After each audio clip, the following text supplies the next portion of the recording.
Hi, this is Diana again for ExpertVillage.com, and we're talking about steam cleaning your carpet at home with a rental machine called the Rug Doctor.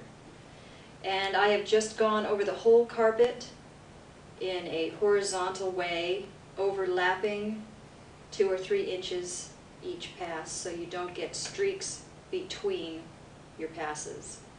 Now, if you have some high traffic areas that look like they didn't get completely clean, you can go over them one more time, but you have to be especially careful not to get your carpet too wet. Especially with Berber carpet, you don't want to go over it twice with the water going.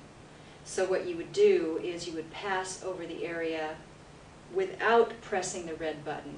So you'll be going over it with the scrubber, but no more water will be going into your carpet. So I'm going to go in the opposite direction. First time I went this way across, and now I'm going to go this way across. So I'll turn it on, and I'll walk backwards without pressing the red button.